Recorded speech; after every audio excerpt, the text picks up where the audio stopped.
So the person that introduced Ajuga to me is my grandma. She is 98 years old. She's amazing. She can grow anything, but in her landscape, she has the Ajuga growing all over the place. And we've all taken sprigs and like pieces of it and planted it in our yards, and it's all taken off. So we all have a little bit of grandma's garden in our landscape that we absolutely love having. She's an all-star when it comes to landscaping. She does circles around all of us, but it's super hardy, it's super easy, and it just gives you this contrast that is instant because most of your plants are green, so you get that instant contrast with the leaves and the foliage. It's just one of those unsung heroes that gets overlooked, but once you plant it, you're in love with it.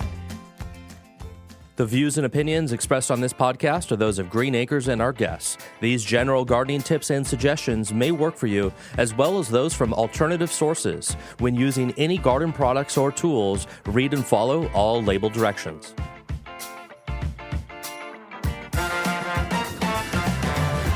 The Green Acres Garden Podcast is the podcast dedicated to helping gardeners hone their growing skills while we celebrate our love of plants. So whether you're new to growing or a seasoned gardener, you're sure to learn something new. Join the fun as we have conversations with world-class growers, passionate green thumbs, and professional garden experts from Green Acres Nursery and Supply. Listen every week. We'll answer questions you didn't know you had.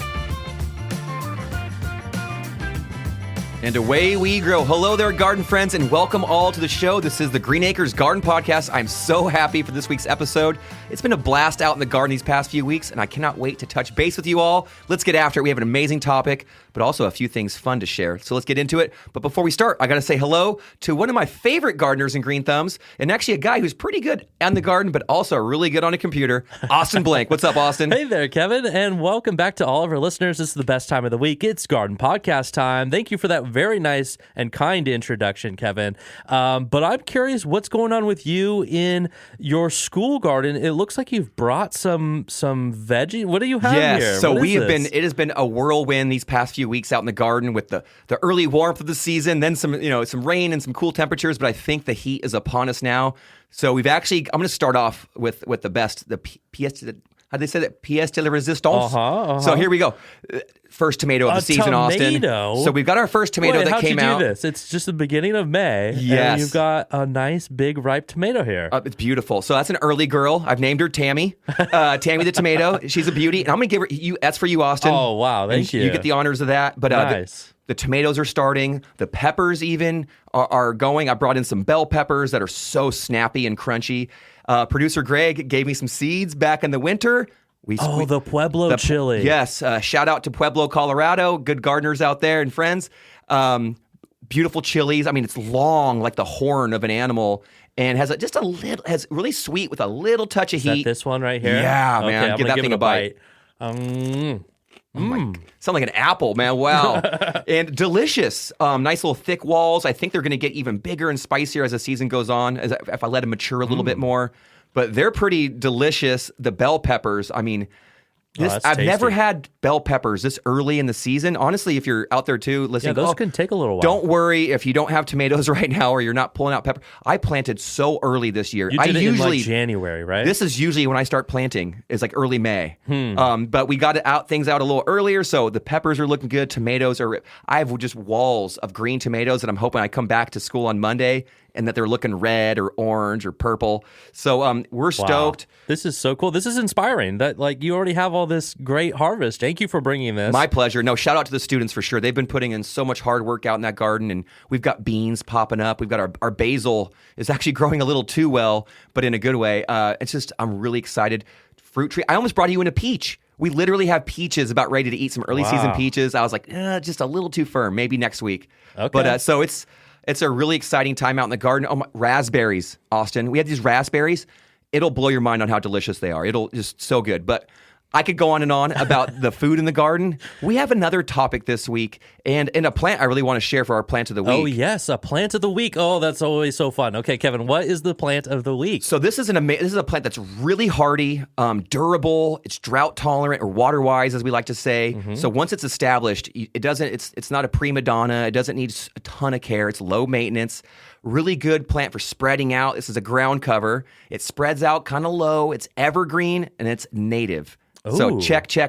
That's and a lot it has of good beautiful things. Blue blossoms, dark, kind of glossy green leaves with a little texture on them. I'm talking about the ceanothus, the Carmel creeper.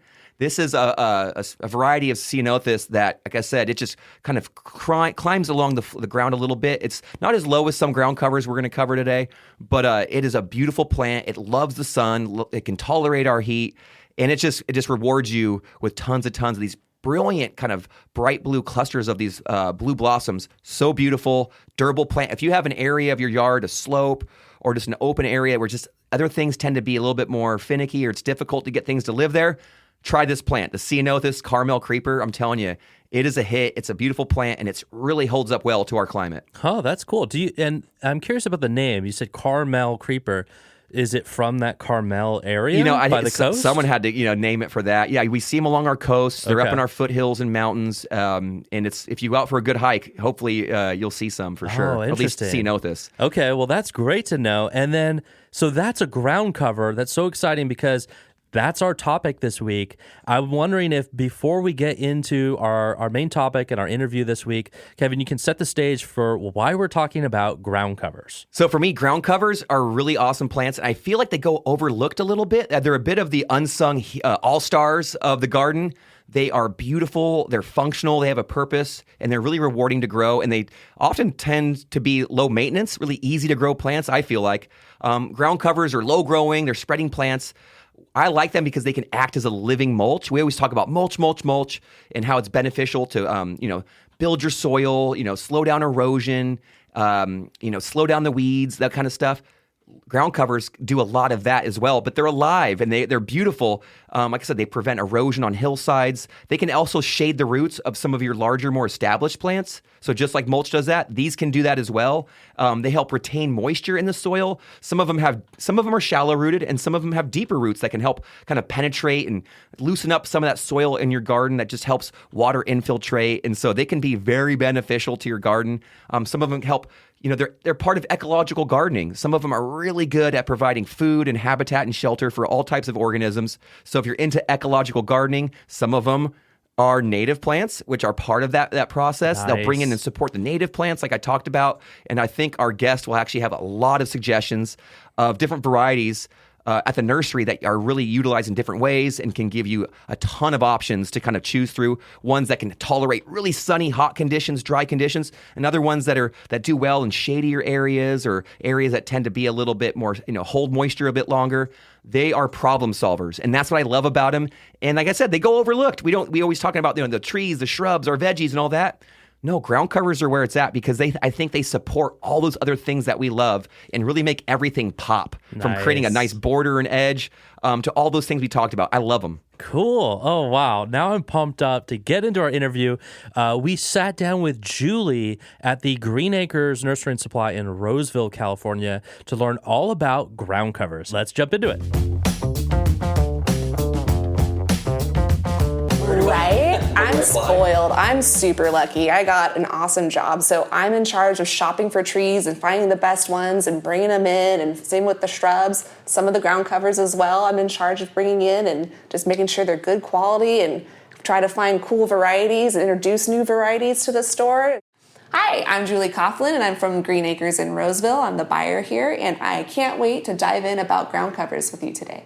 Why first of all, what is a ground cover? I think you say that like, ground cover, what does that mean? So it's a low growing plant that's going to stay low but spread out wide. It has a lot of benefits to it. It's going to help with weed suppression. It's going to help with erosion control.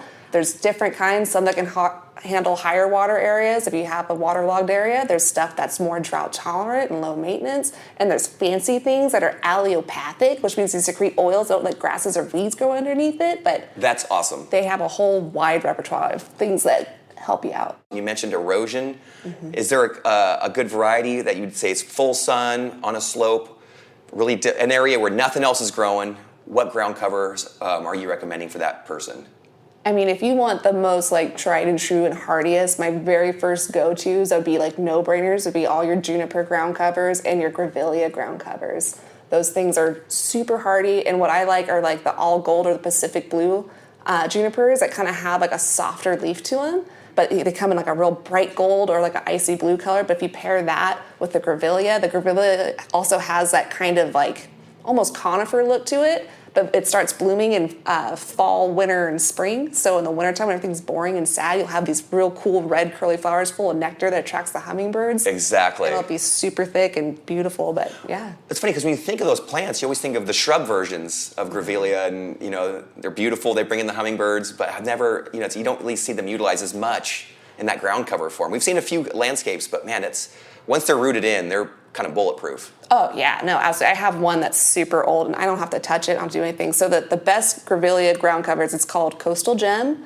It gets about 1.5 feet tall and about 4 feet wide. And there's Mount Tams that get a little bit taller. And there is this one called Fanfare that can spread out like over 10 feet. It's huge. It gets these weird, almost looks like a rooster comb for a flower, but it's really unique and different. But there's a lot out there that you can do, but those are like the best ones. And they're full hot sun, they're low water, and they don't like fertilizers. The more you ignore them, the more they like you. So they're great on a slope where you can't reach them. Love, check, and check. I love all that. That's so cool. Now, sometimes we have landscapes that are a bit more mature, where you've got some tree cover. I mean, hopefully, it's kind of nice when you have some mature trees in your landscape. If you have them, consider yourself lucky. But if you have that, it kind of creates other problems where you're like, man, I've got so much shade. I'm putting down little pathways, or maybe you want to put things in between the pavers, or just all these other ones that really thrive in the sun. Kind of, they pitter out in a dense shade area. Mm-hmm. Are there dense shade-loving ground covers that we can use in those areas that will actually survive underneath the canopy? Absolutely. Like one of my favorites, so I have a grandma that is amazing. She's like 98 years old. What's her name? Martha Vieira. Perfect name for a grandma. Amazing. Oh, she's the best. Shout out. And she is literally like the fountain of youth. Like she dropped marigold seeds in the cement, and literally it grew out like it was like a dandelion. Like she's got the touch. She has the touch. But she has ajuga all over her yard, and she has these huge trees that are all grown up. So it is real dark shade, and the ajuga is just growing everywhere with the black leaves and the dark blue spike flowers. And then she has all these poppy seeds that have gone up, so the poppies are growing in between it, and it just looks absolutely magical. But they're going around the tree roots, all that. It's super easy, and if you just take a piece and plant it somewhere, it'll just take off and keep going. But ajuga is amazing for stuff like that. What are some suggestions of ground covers that you might like that would kind of help make a landscape kind of look a little more lived in, a little more colorful, and kind of soften the edges so it's not so symmetrical and geometric? Oh yeah, I think you have so many options. So a really good one, like around your pavers, is the Blue Star Creeper Isotoma, but it's super easy to grow. It can handle more sun or partial sun. It just has to stay semi-moist, but it gives you that really pretty, like fairy garden kind of feel around stepping stones. But then if you want something to kind of soften up that gets a little bit fluffier, that you can put like around like rocks and things like that, your verbena and your Veronica Georgia Blue looks beautiful. If you did like a hot pink verbena with the Georgia Blue, it'd be gorgeous when it swirls together and have the different textures. It can make it look real magical looking. And verbena give you a lot of color. Oh yeah, it's like bang a for the buck. Yeah, mm-hmm. And some of them they hug almost like the ground, like really, like right on there. Yeah. Love it. What do you think are some exciting and fun ways to utilize a ground cover in a typical home landscape? I think they're really good for building levels, because you want to start with low plants and then slowly build up. So to have those real cute low plants in the front, like one of my favorites is sedum. It's a succulent, but it comes in all different kinds of shapes and sizes, and just kind of tucking them in the corners of your landscape, and then from there going into like a carpet rose and let that build up. And then from there you do like your catmint and your more bushy stuff behind it, but you can really get, it's a really easy way to get your layers and go from that low to high without having to get all these like crazy plants. Are there any ground covers out there that could work as like a broad scale like lawn replacement that would kind of create a lawn-like situation, but wouldn't need the mowing, wouldn't need quite as much water, but would still give us a little bit of that feel? Are there any options out there? Well, there's like Diamondia that's kind of grassy looking, but it gets those cute little yellow button flowers all over it. But that stuff, and you sneeze on it to water it. It's super low water. I love that. It's real easy. It's real hardy. You can walk on it. It'll be absolutely fine. But that's a super tough, kind of grassy looking ground cover that you could do. Gazanias are kind of grassy-ish looking, but they're kind of more fluffy, but you get those cute daisies out of them, and they open in the sun, they close in the shade, and you can't kill them. But you can also do Myoporum. Myoporum is super popular. It has kind of a long leaf to it, but it's, it branches out over the soil and covers wide spaces, but one plant will cover 9 feet, so it doesn't take very much to get that coverage. And then when it flowers, it attracts the bees and all that good stuff. Once we get our ground covers in the ground, right now, let's consider it. Someone comes into you today, you've encouraged them, they got a flat or two, they're taking it home to go plant it. What is your advice to take care of those ground cover plants until they get established, or even in perpetuity? What would you say to that person? How are they going to actually bring them home and take care of them so that way they thrive? Yeah, so it's going to be very important that we considered what type of sunlight they get, and then each plant's going to be different. There's going to be some that are going to want to stay a little more semi-moist, like your isotoma. There's going to be your grevilleas that they just want to be left alone. So that is what we're looking at. But usually with our transevaporation rate here in Zone 9 in like the Roseville, Rockland area, like 2 1-gallon emitters on your plant for 30 minutes at 5 a.m. Monday, Wednesday, Friday, like that is kind of the sweet spot with our heavy clay. I'm making sure that they know not to water every single day. However, the first summer, because we get brutal and it gets like 110 if it's an off day, like the Tuesday that it's off. If it's triple digits, then go ahead and run it the first year. But after it's established, if it's a drought tolerant plant, it's going to do great. But that's kind of the sweet spot for our plants with our like transevaporation rate here, the clay. So what is one of the more popular ground covers that you think is purchased and planted a lot around here? What is that plant, and why do you think people are planting it? I would say it's the emerald carpet manzanita. It's a really good, easy plant. It's a California native, so like this is its stomping grounds. This is where it belongs, and it gets those cute little bellflowers. Manzanita means little apple because of the cute little fruit it gets every now and then. But it just has that real pretty shiny green leaf, and one plant will go anywhere between 5 to like 8 feet wide, and it'll get about 1.5 feet tall, but it's full hot sun, it's low water, like I said, it's a native, so people absolutely love it. It's in businesses, it's in residential, it's everywhere. And they're pretty. And they're pretty. The contrast from the red stems to the dark green, kind of like matte color, the matte finish leaves, they're not too, it's so cool. Yeah. All right, Julie, let's say a listener is hearing this and they're now inspired. They're like, all right, I want to throw in some ground covers into my garden. Where do they start, and how do they find them in the nursery? I know there's so many different sections in the nursery. Where do they find the ground covers, and what are they going to look like? Yeah, I know. We have a lot of options. It can look a little overwhelming if you come in the store without any type of guidance. So many plants. Right, but that's what makes it fun. But we have tables of flats that have like 36 plugs of ground cover in it if you have a big area, but we also have 6-packs right next to it that are for smaller jobs. But then out in the yard, we have a ground cover section where you can find all different kinds, like your manzanita ground cover, the emerald carpet. Yeah. That's a good one too, yeah. That's a really good one. Pretty little flowers, the great little red stems, the dark green leaves, come on. And they're drought tolerant. Right, it's a win. You can't go wrong with it. But your myoporum's out there, and then every store has a different setup. But if you just talk to one of us, we're ready to nerd out with you and show you where all the good spots are for ground cover and show you where everything's at. Yeah, for a big job, I love the mud flats because, like you mentioned, it's a whole big tray that isn't even separated. The plants are all together, and you can just rip them off in chunks. And then just plant them. It's fantastic. Yeah, no, it's awesome. And you can cover a lot of ground with it, because your time you do every 2 feet, but there's 36 in there, so that's a huge area that you can potentially cover with. Well, you brought up a good point. Would people, when they plant these in smaller chunks, is the spacing the same, or is it just going to be, is it plant specific? It's plant specific, because if you get a flat of myoporum, one plug will go 9 feet, or if you get a flat of thyme, one plug will go 2 feet. So, I know. Or like the Scotch and Irish moss, they kind of spread a little bit more slowly. Yeah, you got to be a little more patient. But it's awesome once it happens. And another really cool one you can do, you can get Irish moss and you can get Australian astroturf. So you can have the Irish moss in the shady areas, but then the Australian astroturf in the sunny areas, it looks like moss, but it's bulletproof. It's full hot sun. You can take that. Water. Yeah, you can light it on fire. It's fine. I love it. That stuff's great. But that's another way you can kind of get the same looking plant, but in 2 different, sun conditions. Yeah, clever. I love it. Mm-hmm. You work here, you're the buyer, your whole professional world is plants and flowers and helping people.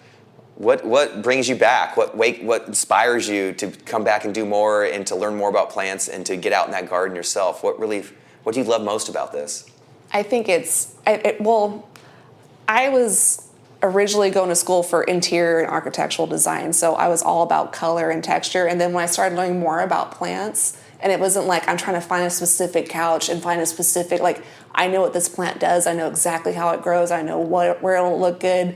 And it's the same thing every time. Like, I think it made it more fun where you're kind of just being able to play and like get different colors. And I don't know, I love the design aspect of it. And I love seeing all the different, combinations that you can do. That's just endless. And you can get the same plants and just change a couple, and you can go from like a desert look to a English cottage look. Like, you can just get so many different effects with all the broad, options that we have here. In this place, it's like in that 100-pack of crayons to play with. Like, you have so many options here, and being the nerd that gets to bring those options in is just an honor, and I absolutely love doing it. So, Julie, I just want to thank you for your time. Thank you so much for being on here. I'm sure our listeners loved it, and hopefully we can get you back on in the future. And I think trees and shrubs, because I'd love to pick your brain on that. Let's do it. All right. Until next time, Julie, thank you so much. Thank you. All right, we are back from our interview with Julie. Big thank you to Julie. Thank you so much for sitting down with us, schooling us up. I had a great time, and now I'm looking at those ground cover tables a little differently. Now I know a little bit more. Good. And I'm thinking about which ones I can, plug into my landscape. I've got some areas I actually need some ground cover, so I'm going to be thinking about how I can make some upgrades happen over here. And thank you for teaching me about that. Kevin, that's all the time we have for this week. Go ahead and take us out. Well, I love this week's episode. Our guest was amazing. Thank you again to Julie. Man, we had back-to-back Julies these last few episodes. Cool. And both are brilliant. Julie Coughlin, great answers, tons of information and insight. And if people want to go talk with her in person, go to the Roseville. Yep. You can go there. She is the buyer. She's super knowledgeable. I mean, I want to pick her brain on other things too, trees, shrubs, and beyond. But I feel like ground covers was a great topic for this episode because that's something that we can all integrate into our landscapes. Even if you already have an established landscape, you can find some sneaky ways to put those ground covers in there. And I'm telling you, there's so much to choose from those tiny little baby tears and the Corsican mint and the creeping thymes and all that we discussed, to all the way up to that lantana that we mentioned. Your neighbor had amazing lantana today, and so I am fired up. I mean, it was covered in those yellow and black, right here? those swallowtail, the butterflies. Yes, right in front of your house. Oh, nice. Gorgeous. It was that red and orange and yellow lantern. Oh, yeah. So pretty. It's beautiful. And it looks, amazing. So for me, I'm fired up on all these ground covers, and I hope other people are too, because there's so much to choose from, and you really get down there if you can become an artist with them. So to all our listeners out there, I wish you the very best. I hope your garden dreams are coming true. And I feel like gardeners, we cultivate our dreams. So dream hard and cultivate what you're dreaming about. I think we're going to have some amazing weather. It's going to be so warm and beautiful for our plants. They are going to be growing like so fast. So get out there into those gardens. Get some dirt underneath those nails. Please check us out online. Austin does a lot of work on all the videography and whatnot. So, he's doing some amazing work. You do some good stuff, Austin. There's the YouTube page for Green Acres, of course, the Green Acres podcast group. Please share us your journey, your garden adventures, good or bad. Ask questions, and please connect with us because we'd love to hear from you and see what you got going on. But until then, garden friends, I got to get back in my own garden. So please do your gardening. I'll get in my garden, and we'll come back here next time for another great episode. Until then, garden friends, happy gardening to you all, and please never stop growing.